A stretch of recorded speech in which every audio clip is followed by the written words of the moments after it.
ओजी ओजी ओजी ओजस गंभीरा है, ओजस गंभीरा है। ये फिल्म पूरा बकवास है, ये फिल्म टाइम वेस्ट है। अगर तुमको बस slow motion, okay, slow motion BT music अगर तुमको पसंद है, अगर साउथ फिल्मों का बीजीएम सुन के तुमको सुकून आता है, बस तभी जाके ये फिल्म देखना, ओके। नहीं तो ये फिल्म नहीं, पूरा का पूरा एक लौड़ा है, ओजस गंभीरा है। পাবন কল্যাণকে আমার কোনোদিনই পোষায়নি, কিন্তু ওনার সিনেমাগুলো বেশ ভালো লাগে। পোষায়নি ইন দ্য সেন্স ওনার ক্যারেক্টারগুলোর অতিরিক্ত একটা সোয়াগ থাকে। আর উনি নাকি মার্শাল আর্টের ব্যাকগ্রাউন্ড থেকে নাকি এসছেন, এটা আমি রিসেন্টলি আরেকজনের ইউটিউবের ভিডিও থেকে আমি জানতে পারলাম যে ওর নাকি মার্শাল আর্টের ট্রেনিং নাকি আছে, ওকে। এর বোধহয় ভাই মানে রামচরণ তেজা, ঠিক আছে, রামচরণ তেজা খেও না আমার ভেজা। রামচরণ তেজার যে বাবা, যাকে চিরঞ্জীবীর নামটা খুঁজে পাচ্ছিলাম না, তো চিরঞ্জীবীর একটা ফাইটিং স্টাইল আছে, হাত দিয়ে পুত পুত পুত পুত পুত পুত পুত পুত পুত পুত পুত পুত পুত পুত পুত পুত পুত পুত। এবার এই পুতপুতানির আরেকজন এক্সাম্পল হচ্ছে কি পাবন কল্যাণ, যার বডি মুভমেন্ট দেখে মনেই হয় না যে এর জীবনে কোনোদিন মার্শাল আর্টের কোনো ট্রেনিং করেছে বলে, প্রথম কথা। দ্বিতীয় কথা, এর বডির যা স্ট্রাকচার, পেট বেরিয়ে আছে। এখন উনি পলিটিক্সে জয়েন করেছেন, বিজেপির হয়ে পলিটিক্স করে, ওনার সোয়াগ রয়েছে ভরে ভরে। ওনার কিছু কিছু ভিডিও দেখেছি, ক্লিপিং আমি কোথাও জাহাজ আটকে দিচ্ছে, হ্যান ত্যান, রামচরণকে নিয়ে বসে আছে। ওনার সোয়াগ আছে, সোয়াগ আর ভরে ভরে রয়েছে। না তো বডি শেপ রয়েছে, না তো মুভমেন্ট, অতীব জঘন্য। এবং এই সিনেমাতে একটা সামুরাই সোর্ড, এবং তিনি হচ্ছেন একজন সামুরাই সোর্ডধারী এবং ওই সোর্ডটা ক্যারি করে। এবার এই যে সামুরাই সোর্ড যেগুলো হয় না, এই সোর্ডের ধারক এবং বাহক যারা হয় তাদের সাথে ওই সোর্ডের একটা কানেকশান থাকে। বন্দুক তুমি ক্যারিও করতে পারো, নাও করতে পারো, তোমার বন্দুক হারিয়ে গেলে পরে অন্যের বন্দুক তুমি নিয়ে নেবে, বাট তোমার সোর্ড তুমি বাদ দিয়ে অন্য কেউ চালাতেও পারার কথা নয় অ্যাকচুয়ালিতে, ঠিক আছে। আমি অত কালচারালি জিনিসপত্রের মধ্যে ঢুকছি না, তাহলে এটা সোর্ডের রিভিউ হয়ে যাবে। তো এই বালটা নাকি সোর্ড চালায়, ঠিক আছে, ওকে। এত সুন্দর সোর্ড চালায় যে সোর্ড চালানোর ক্লিয়ার কোনো শট রাখাই হয়নি। সোর্ড চালানোর চ্যাম্পিয়ন এত বড় যে সোর্ডের আমি একটা কোরিওগ্রাফি বুঝতে পারলাম না। আমি খালি বুঝলাম যে দেখো ভাই, সোর্ড চালানো মজা কি আর ব্যাপার তো নয়। এবার পাতলা একটা তৈরি করে করবে, সেটা হয়তো করেনি, হয়তো রিয়েল সোর্ড নিয়ে। ভাই আমি খালি বুঝলাম না, এর বডি শেপ এতই বেঢপ না পাবন কল্যাণের, যে এই বডি শেপের স্টান্টম্যান পাওয়াটা যথেষ্ট মুশকিলের ব্যাপার, ঠিক আছে।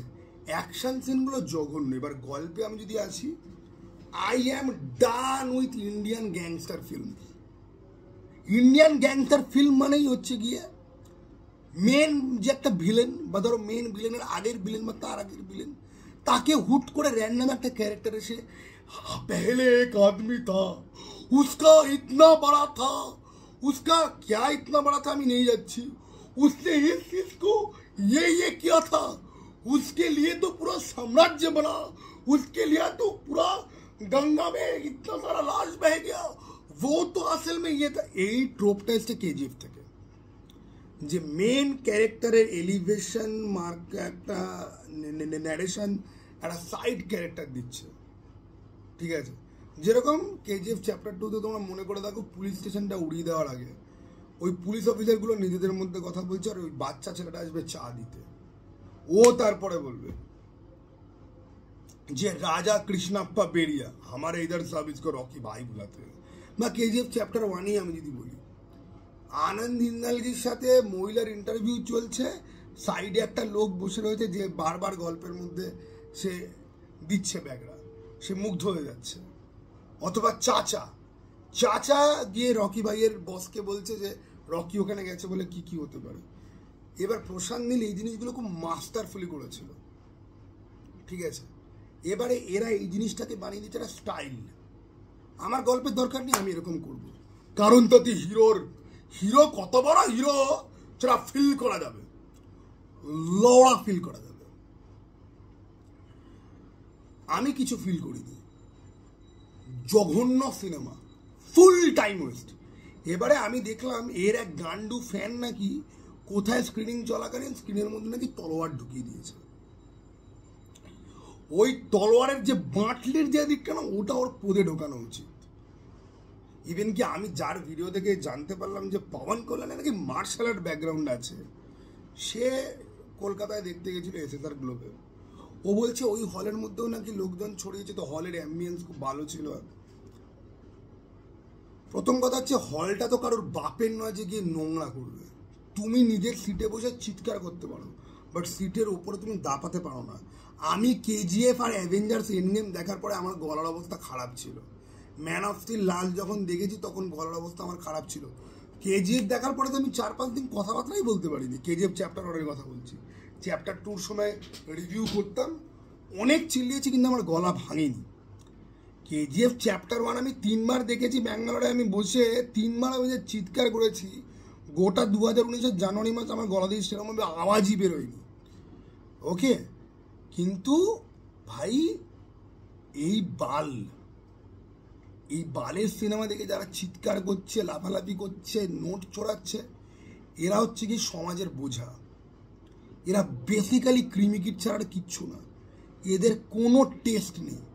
ফিল্ম নিয়ে শিক্ষাগত কোনো কিছু তো বাদ দাও, এদের ফিল্মের কোনো টেস্ট নেই। আর সব জায়গাটা না, হ্যাঁ তুই চিৎকার কর না, যত পারিস চিৎকার কর। সবাই চিল্লাচ্ছে, তুইও চিৎকার করবি। It is a good collective experience.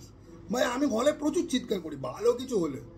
ভাই জন আব্রাহামের অ্যাটাক দেখতে গেছি, কেউ চিল্লাচ্ছে না, জনের অ্যাকশন দিন আমি চিৎকার করেছি। চিৎকারটা তুই কর না, ওটা এক্সপ্রেশন, ওটা অ্যালাউড, ওটা ফাইন, ঠিক আছে। কিন্তু এই ছেঁড়া কাগজ উড়ানো ফুরানো এগুলো কি? আর একটা ছেলে তলোয়ার নাকি ঢুকিয়ে দিয়েছে, ঠিক আছে। আর সব থেকে বড় এই হিরোগুলো, এরা এগুলোকে অ্যাড্রেস পর্যন্ত করবে না। আর করলেও এমনভাবে করবে, ওই দাদা আপনার বাচ্চা আমার বাচ্চাকে মেরে মুখ ফাটিয়ে দিয়েছে। এ মা বাবাই, তুমি মেরে মুখ ফাটিয়ে দিয়েছো, এরকম করতে নেই। ওর ব্যথা লেগেছে, বলো তুমি কেন ওকে মারলে। এরা এত ঢ্যাম না, এরা জানে যে আমাদের ফ্যানগুলো এরম কুত্তার বাচ্চা, রাক্ষস, যা খুশি তাই করবে। তুমি ভাবো একটা প্রজেক্টরের মধ্যে, একটা স্ক্রিনের মধ্যে ছুরি ঢুকিয়ে দেওয়া। প্রথম কথা, ছুরি নিয়ে ঢুকলি কি করে? যেরকম ছাপড়ি হিরো সেরকম ছাপড়ি তার ফ্যান বেস, ঠিক আছে। শুধু সোয়াগ, এদের লাইফে সোয়াগ আর অ্যাটিটিউড বাদ দিয়ে কিচ্ছু নেই। আর এই থাপ থাপ থাপ থাপ থাপ, ঠিক আছে, কি থাপাচ্ছে কে জানে। Okay, Imran Hashmi is the only good factor, ঠিক আছে। বাট আমি বলবো ইমরান হাশমি যেন এই সাউথের সিনেমাতে ভিলেনের রোল করা চালু না যাতে করে। তার অবস্থা এখনো সানি দেওয়ালের ওই ভাইটা, কি যেন নাম, ববি দেওয়ালের মতো এখনো অত খারাপ আসেনি। এরপর দেখবো যে সাউথের সব সিনেমাতে ইমরান হাশমি ভিলেন, ঠিক আছে। গোটা এই আবার এই সিনেমাটা শাহর সাথে কানেক্ট করা হচ্ছে, সেটা তো আমি ঢুকছি না। তবে শাহ এমন একটা সিনেমা যেটা ওভার দ্য টাইম আমার মনে হয়েছে যতটা খারাপ লোকে শাহকে বলে, শাহ ততটাও খারাপ ফিল্ম নয়। কিন্তু তাই বলে এখন শাহর একটা ইউনিভার্স হবে। আবার শুনছি নানি 32 কি একটা সিনেমা আছে, সেটা অনেকে ইউনিভার্সের পার্ট। প্রথম কথা তো প্রভাসও তো চূড়ান্ত রকম আনফিট হয়ে গেছে, তাও প্রভাসকে এখন অথচ ঠিকঠাক দেখতে লাগছে। প্রভাসের কাছে পবন কল্যাণের এই নোয়াপাতি পেট নিয়ে আমি জানি না, ঠিক আছে। আর নানি 32 যদি এই ইউনিভার্সের পার্টটা কি হবে? নানি কি এদের তুলনায় যথেষ্ট ঠিকঠাক, ঠিক আছে। নানির লাস্টের ফিল্মটা আমার যথেষ্ট ভালো লেগেছে।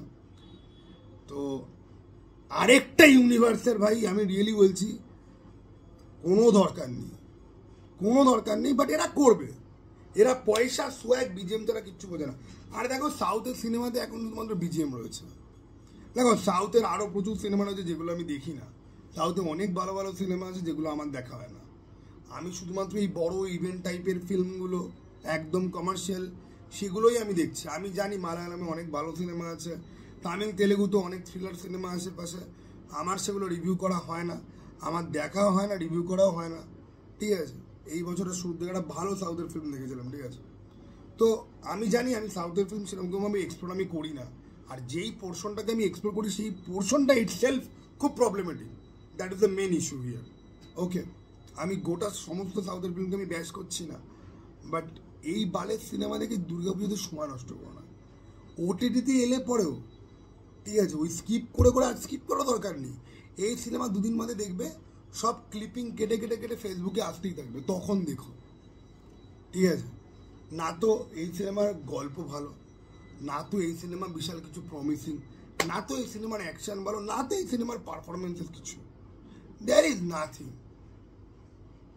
মেন কোনো কনটেক্সট নেই। মানে এর সাথে আমি লোকা বা ওয়াশ বা এই তেজা সাজ্জার মিরাই বলে যে ফিল্মটা এলো, অনেক ভালো সিনেমা। মিরাই এর সামনে Oscar level cinema. Mirae is far far far fucking better than this bullshit. ঠিক আছে, এই ছিল কি আমার বক্তব্য। আর শোনো, সবাই আজকাল কেজিএফ হওয়ার চেষ্টা করছে। এখানে তুমি কালার গ্রেডিং দেখবে না, ওই ব্ল্যাক আর গ্রাঞ্জ ইয়েলো, গ্রাঞ্জ অরেঞ্জ, আগুনে কালার, আগুনে আর ব্ল্যাক, গাড়ির পর্দা সরাচ্ছে, পুরো পুরো পুরো কেজিএফ 2, হাফ ভাব সোয়াগ, পুরো কেজিএফ 2। বাট ভাই, ইয়াশের সামনে দে আর নাথিং। এবার অনেকে বলবে যে ইয়াশের কেরিয়ারের থেকে পাবন কল্যাণের কেরিয়ার অনেক বড়, পাবন কল্যাণ আগে এই করেছে, আগে সেই করেছে। ভাই আমি অত পাস্টের দিকে আমি তো অত তাকাতে আমি চাই না। আমি নিজে পাবন কল্যাণের ব্যাপারে খুবই কম জানি। আমি তার প্রচুর সিনেমা দেখিনি, কিন্তু ছোট থেকেই আমার মুখটা দেখলেই যে বেশি অ্যাটিটিউড। ভাই, আমি কিছু কিছু সিনেমা দেখেছি, ঠিক আছে, কিছু কিছু, সেগুলো আমি নামও বলতে পারবো না। একটাতে রয়েছে ওই গ্রামের মধ্যে কি একটা মুখিয়া টাইপের, ওর কাছে আসবে, ও গাড়ি ফাড়ি সব উড়িয়ে দেবে, ওর বিশাল অ্যাটিটিউড। তারপর ওর একটা ক্লিপিং মাঝে মাঝেই আমি দেখি, বিল্ডিংয়ের ছাদে কার সাথে বুম বুম বুম ওই পিছিয়ে গেল স্লাইড করে, ঠিক আছে, বোকা বোকা, ঠিক আছে। তারপর সে ওর একটা আছে, গুন্ডারা ওকে টেনে নিয়ে যাচ্ছে, ওর পায়ের চাপে মাটিতে রড বেঁকে যাচ্ছে, ঠিক আছে। ওকে, বিজয় থালাপতি আর Pawan Kalyan, they look so small and so unfit. Vijay Thalapathy দাও এর থেকে অনেক ফিট ভাই। যে এরা যে ফিটগুলো পর্দাতে করছে না, that is not convincing. Even কি মহেশ বাবু পাঞ্চ মারলে কেউ উঠছে দেখে অতটা বেশি প্রবলেম হয় না, কিন্তু বিজয় থালাপতি যখন কাউকে তার থেকে 4 গুণ ওয়েটের কাউকে মেরে উড়িয়ে দিচ্ছে, কোয়েশ্চেন হয়। রজনীকান্ত আগের সিনেমাগুলো দেখে লিটারলি মনে হতো যে কি হচ্ছে ভাই। কুলিতে তো তাও লোকজনকে, মানে কুলিতে তো চোখে লাগে কিছু কিছু জায়গাতে। ওকে, ইয়াশ প্রভাস কাউকে মেরে উড়িয়ে দিলে পরে অতটা চোখে লাগে না, কিন্তু যাই হোক। ওকে, মেন বক্তব্য, ভালো সিনেমা, ঠিক আছে, চড়াটা ভাই আমার জন্য দেখা।